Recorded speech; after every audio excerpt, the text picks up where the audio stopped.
All right, listen, our next speaker is going to show you something incredibly important. He's going to show you how to stop wasting money that's costing you unnecessarily. He's a regular speaker here at PILMMA. Please welcome to the stage Mr. Eric Morgan.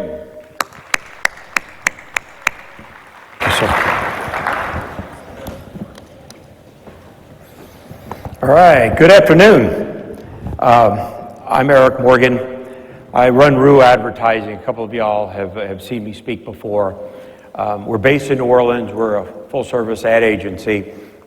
We help clients, specifically in the legal space, help them understand how to win, as we call it, win that decision moment when people decide to pick up the phone, make a call, hire an attorney. And so today, we're going to talk a little bit about stop wasting money. Now, I know a lot of you all are marketers to varying degrees, and you'll have marketing teams in-house, you have hire ad agencies, marketing firms, and SEO teams and all that stuff. And the reality is that there's a lot of alignment that's needed. There's a lot of things that you all can do to help save money, help reduce that wasted money. So I'm going to talk about it. It's a lot of operational when you see it, and it's not, too operational. It is advertising, marketing related. So I'm going to jump right into it. Quick agenda: marketing that connects to revenue, decision moments versus just media buying, and then getting your house in order. A couple of tips that I'm going to leave y'all with. This slide could arguably sum up the entire presentation. You don't need to spend more money. You need more alignment. And what I mean by that is, as I mentioned a second ago, a lot of you all are spending money. And some are spending a little bit, some are putting a toe in the water, some are spending a lot. In most cases, and I've been doing this for 30-something years, in most cases, you don't need to spend more. You just need to get better alignment. And I've got a couple of case studies in here that I'm going to explain why that's the case. All right? You just need a little bit of tweak, a little bit of finesse on how you're spending, where you're spending. And honestly, these are the two biggest things that are the result of misalignment. So I'm going to cover them: channel mix, media mix, however you want to say it. Again, I'm not going to get into the weeds, but it's really, when you talk about you're running social, or you're running search, you're running TV, you're running billboards, but it's the misalignment there. But also on the other side of the circles is partners. Y'all all have agencies, marketing firms, SEO firms to some degree. We're one of them. We have a couple of clients in the audience. Getting the best use out of them is how you can stop wasting money. All right, real quick, jumping into it. Marketing that connects to revenue. This section covers really the work that you do and how to get the most out of it. And what I mean by getting most out of it is what your firm needs, what your goals are. Strategic planning, you hear a lot about that. Unfortunately, most of the conversations that we hear, and look, this is not just legal. We do work in healthcare. We have a big healthcare system that has 20,000 employees. It's rampant. There's not a lot of strategic talk. There's a lot of tactical talk. All right? Most cases, I get a conversation that says, "Hey, what do you think about OTT?" Sorry to pick on OTT, but it's a big thing. Tuesday, I had a client call me, or a potential prospect called me. He asked me this question, literally. Now, I submitted these slides weeks ago. It's a common conversation. What I'd like to hear, and there's a reason to it when we start thinking about strategy, is not, "Hey, what do you think about OTT? I think I'm going to do some OTT. I think I'm going to do streaming." But instead, the conversation, and I presented on changing the language sometime last year, but it should be, we're doing 70 cases a month right now. I think my team can handle another 10. That would bring me $150,000 in revenue. How do I get that extra 10?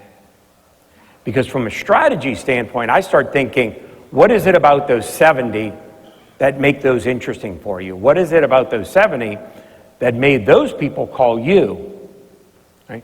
That's part of the conversation. That's part of the strategy. Don't lead with tactics. When you start leading with tactics, i.e., I want to do billboard, you're flying blind, you start guessing. Guessing is a great way to waste money. I bring this up because your focus should be, what is it about my firm that got me 70 cases to begin with? What is it that's unique? Right? You should also be looking at, when do people make that decision?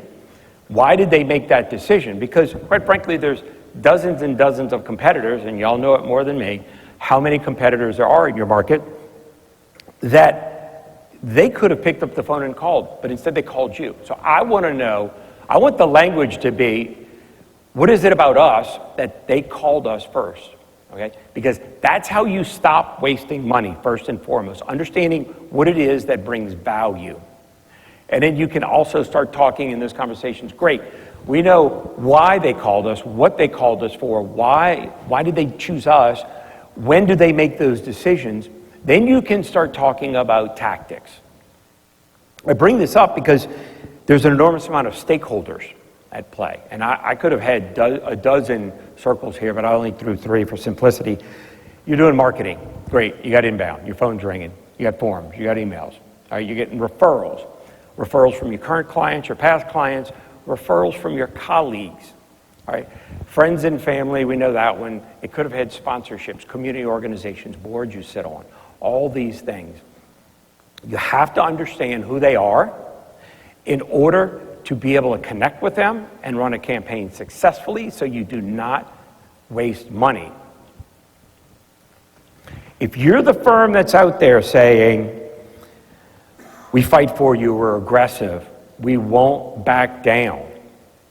If you're the ones that are attracting the injured who really want to be aggressive, who they're frustrated and they want some action, that's fine. There's an audience out there.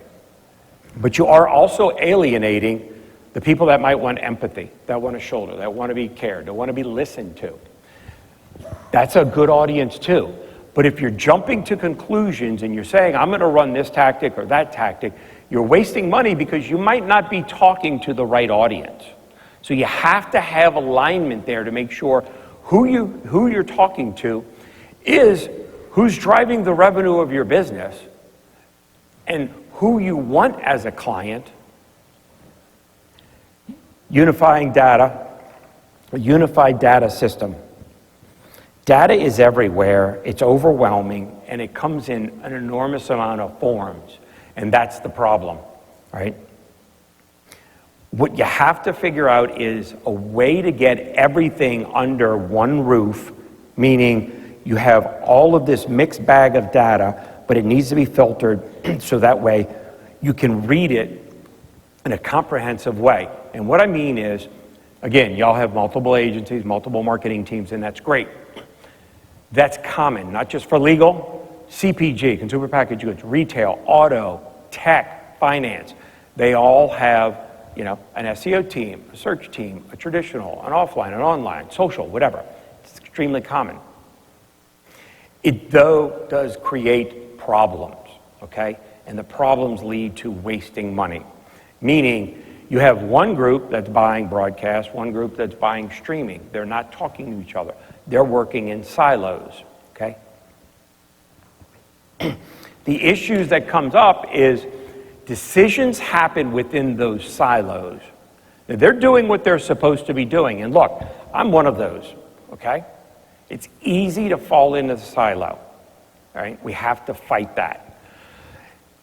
We're working, when you're in that silo, you're focused on the things that you can control. The other agency, the other teams focus on the things that they can control, whether they're external or internal teams. All of a sudden, they're optimizing. They're running campaigns around their metrics. Not your metrics exclusively, but also their metrics, all right? There's a need, there's an issue to get them aligned so that there's a single outcome. One most important thing, which is driving revenue for your law firm.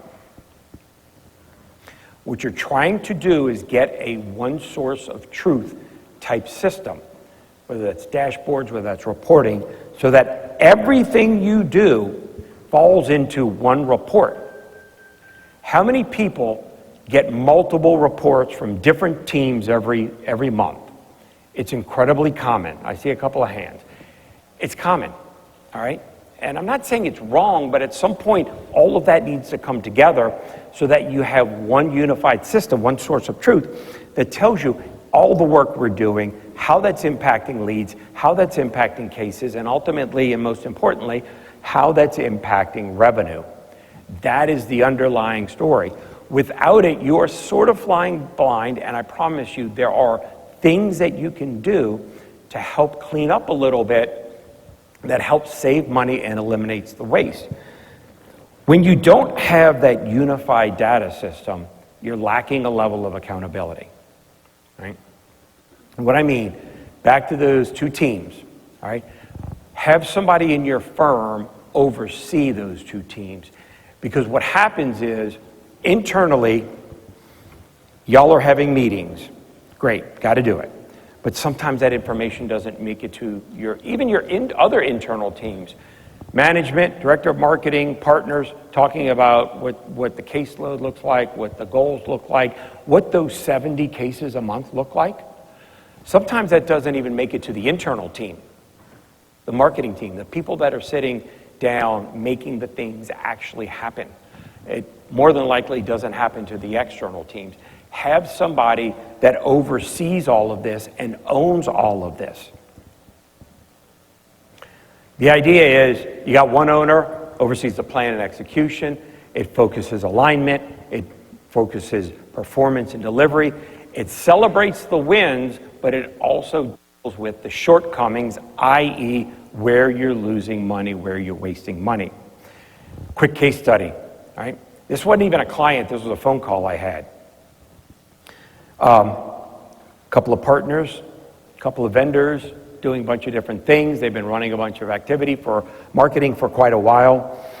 A little bit of head scratching after a conversation I had with them. I told them, stop doing one particular thing. Like I called it out after they read through everything that they're doing, their story that they told me. I said, stop doing one thing.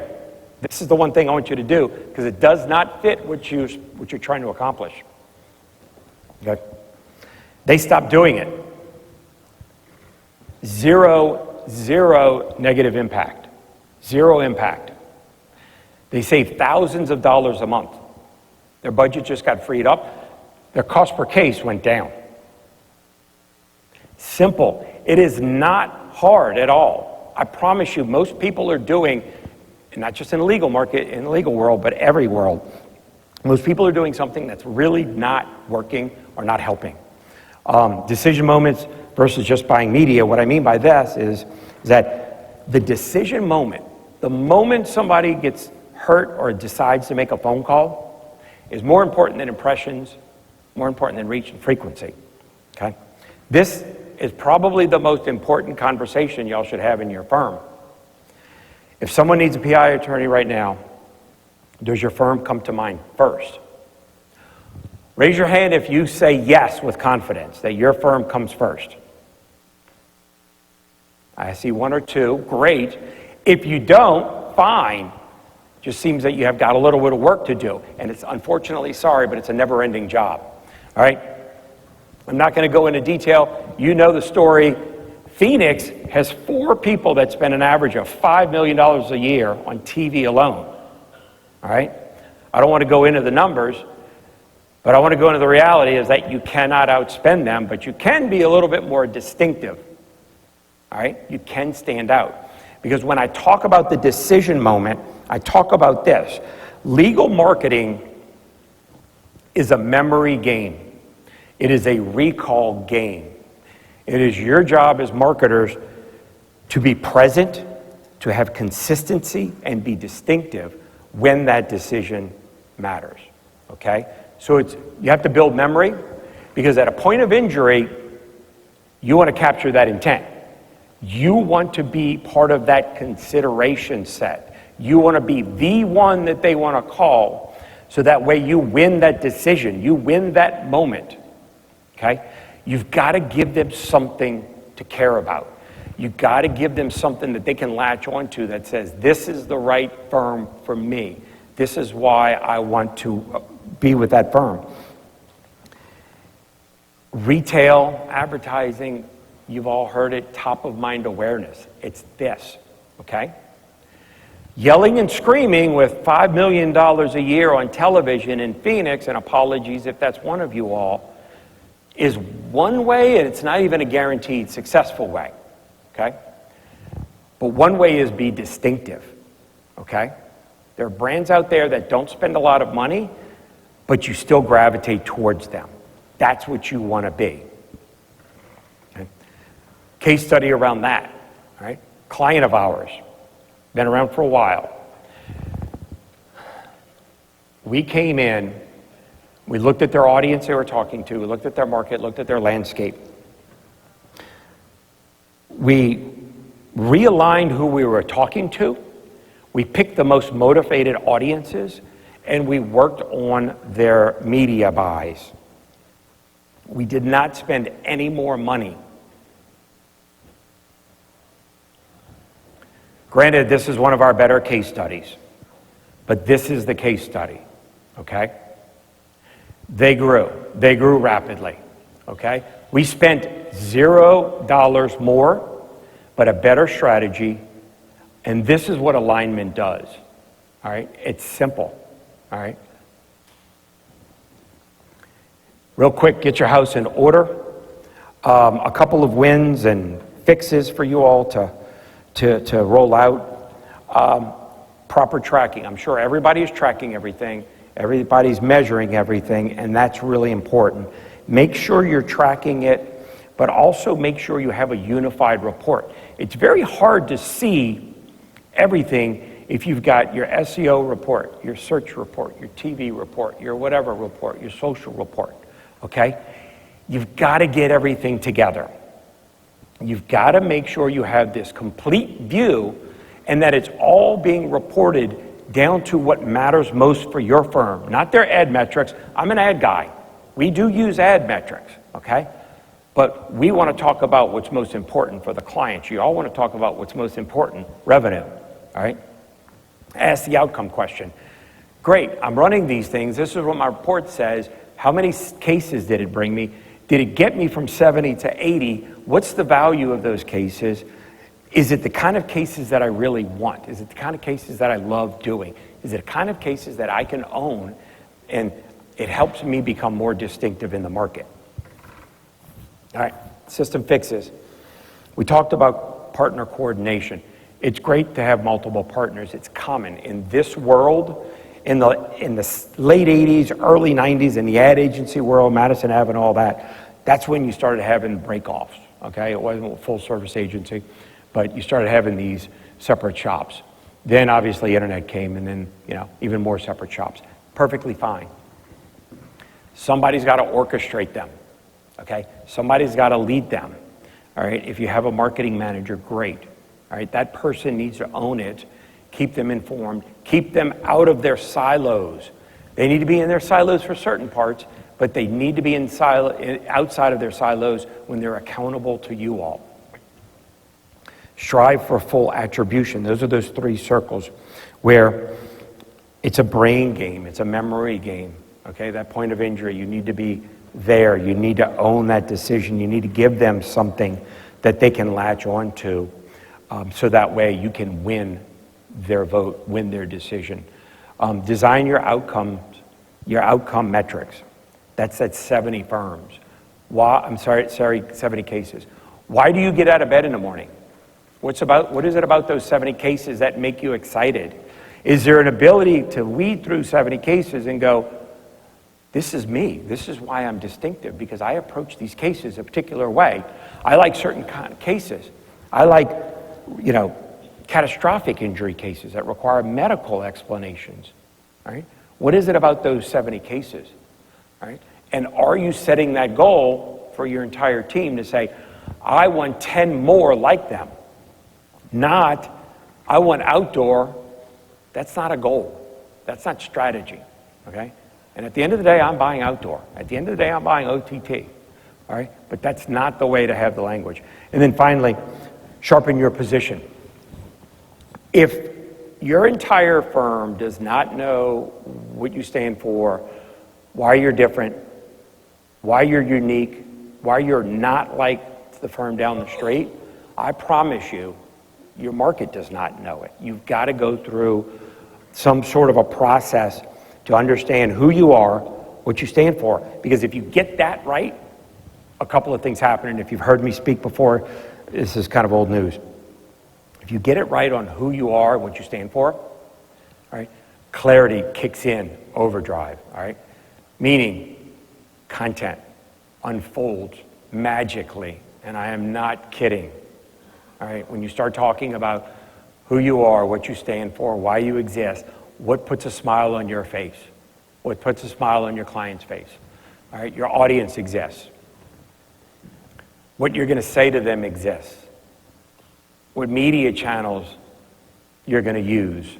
Okay, believe it or not, you'd go through that exercise, and we've gone through almost a full day workshop where you get months and months of that kind of stuff, of content. It's a beautiful, it's mind-blowing. Sharpen your position so that you're distinctive, you're standing out, and you own some space that nobody else owns. Because if you do, you can be super focused on what you're trying to accomplish, and you stop wasting money.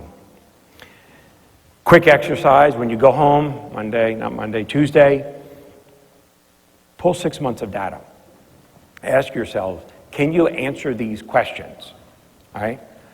Similar questions. Where's my most valuable cases coming from?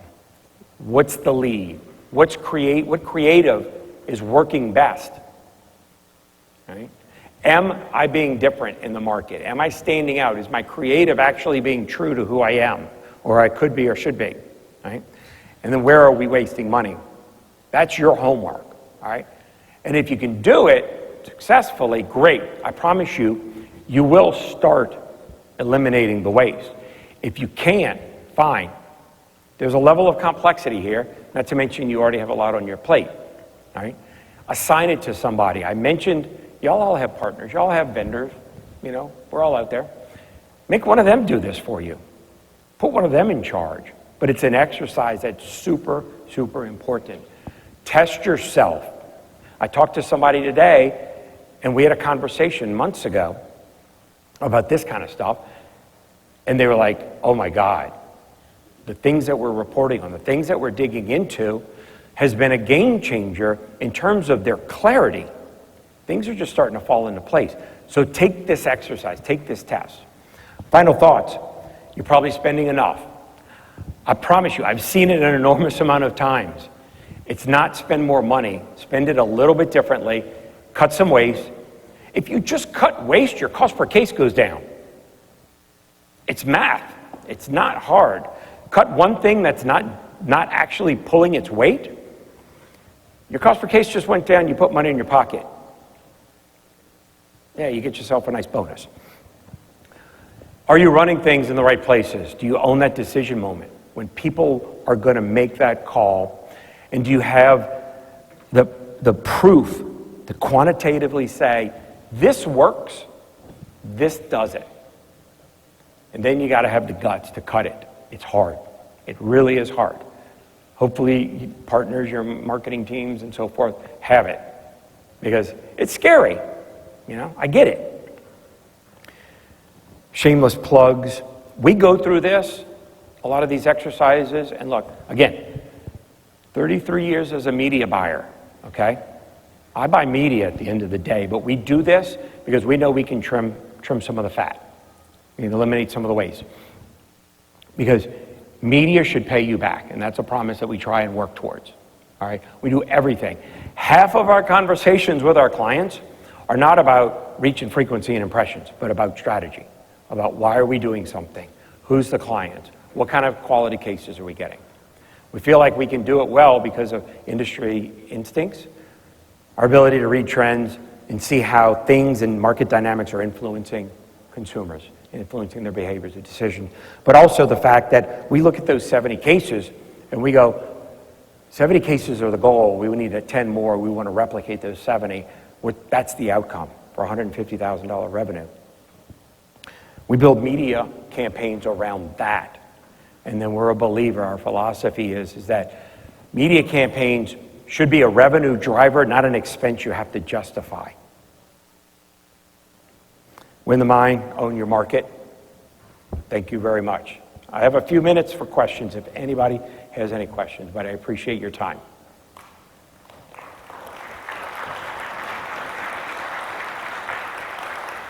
Any questions? I nailed it? All right. Booth 2930, we're over there. I have the best director of digital media, the best media buyer in the country. She's out there, he's out there. Actually, he's back there. So please come pick our brains. Love it.